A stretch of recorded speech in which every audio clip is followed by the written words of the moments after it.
Yeah, look at my feet. Hi, this is Vicky of SingleMotherAhoy.com and you're listening to my podcast. Please excuse the noise in the background. I live on a busy street and I'm late recording my podcast this week.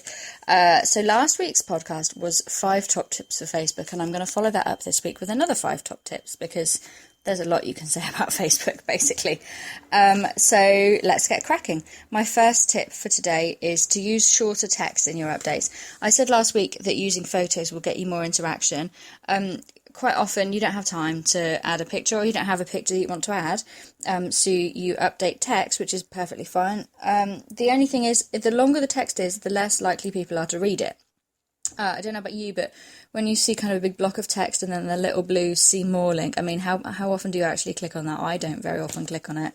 Unless I'm really procrastinating and really don't want to do something else. So just bear in mind, apparently the shorter your text update is, you're likely to get 23% more interactions. And also, interestingly, I read the other day, if you add an emoticon, one of those little smiley faces or something, to your post, you're likely to get 33% more interactions. So that's something to bear in mind. I haven't really tried that one out because I don't really put smiley faces in things, but if you're that sort of person and you use a lot of them, then kind of try and use them on your page to boost it. My second tip for today is to make it personal. Show them that it's really you. So at Britmam's Live last week, Deliciously Ella was saying that she's posted, she found that people wanted to see pictures of her, so she started posting selfies, and it started to feel a bit icky to start with, but you sort of get into it. People do like to see your face. They like to know who it is that they're interacting with. It gives it a more personal aspect. Not like every 5 minutes posting a selfie, or this is a selfie of me doing this, but like every now and then a picture of your face kind of helps people to connect with you and to connect with what you're up to. Photos of your pets and your kids, obviously, again, a good win. Photos of mess around your house. People like to see that you're human. So often when we're bloggers, we kind of post the best picture out of 50 of our child and we make them sit. I read that you baby, me mummy, that thing that she wrote always sticks with me about putting your child against the good wall in the living room to have their picture taken with the new toy they've been given. That's great on the blog because you want your blog to be the best of what you do. But kind of Facebook and Twitter are kind of based around the outsides of your blog and what goes on outside of what's on your blog. And I think things like posting, a mess or any sort of mistake or disaster that you've had. So if you're a food blogger and the first cake that you cooked didn't quite come out of the tin or something, you're not going to put that on your blog because it looks a mess. But if you put it on Facebook, people will go, oh, she's not so perfect after all. She's normal like me, which is how these things go.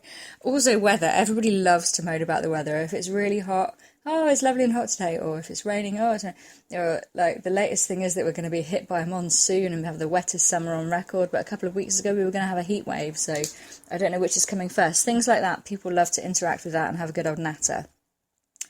My third tip, don't do Facebook like threads. I think this one's possibly a little bit controversial because I know a lot of bloggers do them.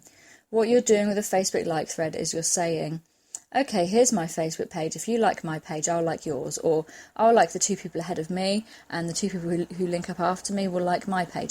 They could be anybody. They could have any Facebook page, any blog. They might have nothing to do with your blog at all. And they're not like, you're kind of taking a gamble that, yeah, you might find somebody who kind of resonates, your stuff resonates with them and they're interested in what you have to say. But more likely than not, you'll find that you just attract, 2 or 3 or however many likes from people who are just trying to get likes for their page too. And they will never interact with you and they don't care what you have to say. So you might end up with maybe a few more likes. You might end up with, loads of likes. But those people aren't interacting with you. So it just brings your your reach percentage down. So you kind of think, in my opinion, that means it's not worth it. It increases your likes, but it destroys the engagement. And I think if you're going to have a successful page, you need to have that engagement there. It's not necessarily, it's quality over quantity, really. It's about the quality of the interaction that you're getting with people and building up a community rather than just having loads and loads of unengaged fans, because that's pointless, really, in my opinion. My fourth tip is don't try to blag it. Things like please like and share. I can't stand that. I never ever like and share something if somebody's asked me to do it, just on principle, because I'm not a Pavlov's dog. It kind of annoys me and turns me off to it, and I don't like to do that. Also, another one that I saw for a while, I haven't seen recently, was today on the blog I'm talking about, this, that and the other and blah, blah, blah, and what do you think? There's a link in the comments. People were not posting links to their blog, they were putting the link in the comments because they believed that Facebook was somehow penalising them for posting links. I've seen absolutely no evidence of that, and actually I found the opposite is true. When I post links, I tend to get more interaction, it reaches more people. I think the trick with that one is not to only post links to the same site, i.e. your blog. For me, I post an awful lot of links on my site, on my page, to all sorts of different sites and articles about all sorts of different things. Case in point being, I did a post a little while back. I posted a story about Alton Towers, and it was like a week after the accident had happened. I've never once mentioned theme parks. I've never been to a theme park on the blog. I've not been since I was really small, so it had hardly any relevance, and I really only posted it because I found it interesting. But that was my top post for the week, I think.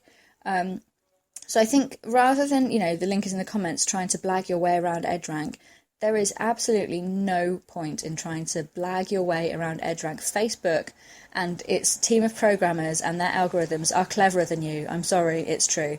You cannot blag your way around it. Things like doing that. The trick is they want Facebook to be a community where people are engaged, and that's what you want ultimately, I would think, for your promoting your blog or your website. So that's what you need to do. So trying to blag it is not going to work. The last one of these that really, really annoys me is, I'm having trouble with my Facebook lately. If you can see this post, I don't think Facebook has shown my post to people, so if you can see this post, please would you like it?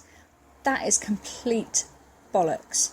When you have a Facebook page, your insights clearly show you for every single post how many people have seen it, how much interaction you've had on it. Saying that, if you can see this post, please like it. That is not somebody trying to tell how their Facebook page is doing. That's somebody trying to blag the system by getting more interaction on their page by tricking you into doing it. And it's ridiculous. And there's no point in doing it at all. And it's really silly, and I think it's stupid. I think the best way to have a healthy page is to put in the legwork. You can't cheat it. I tell this to all my clients. I go out training lots of people, and I have to tell them the same thing. There's no quick win here. You can't. Even paying somebody else to do it, you're not going to get the engagement as if it's you doing it yourself, posting updates, telling people about your life, being a person. There's no quick win. There's no kind of way of paying your way around it. You can pay to boost posts, but ultimately, I'm not so sure. So yeah, that's my opinion anyway, and I'd love to know if anybody disagrees with me and what your reasons are. My final point for this is to experiment. The things I'm telling you about are things that have worked for me, and they've worked really well for me. My Facebook page reach for the last week is over 200,000 at the moment because I had a post that went a bit bonkers that you may have seen. A post on Facebook, not a blog post, incidentally. But experiment with it. You might find that the things that work for me, do nothing for you, and you might find that actually something I've said don't do works really well for you. In which case, I'd really like to hear about it, because I'm kind of here telling people and telling my clients, do this, do that, don't do this, don't do that. So if you're finding something the complete opposite from what I'm saying, and you can show me the proof, I would really, honestly, not in a kind of, haha, show me, prove me wrong then, but really genuinely, I would like to see it, because I like to learn about these things, and I find it really interesting. And I don't believe that anyone is an expert in these things. I believe that, the only people who are an expert in Facebook are he's probably not even Mark Zuckerberg anymore, his staff, the people he employs to write his algorithms and to maintain EdRank. Those are the only experts in the world, and the rest of us, we're flying blind and taking guesses and trying to figure it out for ourselves. And of course, we're going to be wrong sometimes. So that's it from me for this week. Thank you for listening. Next week, I'm going to try and do a post about EdRank and how it works. Not because I want to help you try and cheat it, because I've just said that, I don't think that blagging anything is the way forward. But so that you can understand it, because once you understand it, you can kind of embrace the way it works and get the most out of it. I would love to hear any feedback, positive or negative, as long as it's pleasant. I'd love to hear what you think, whether you've tried any of my tips, and how things are working for you. Thank you for listening. I'll be back next week. Click me, mummy. Click me, mummy.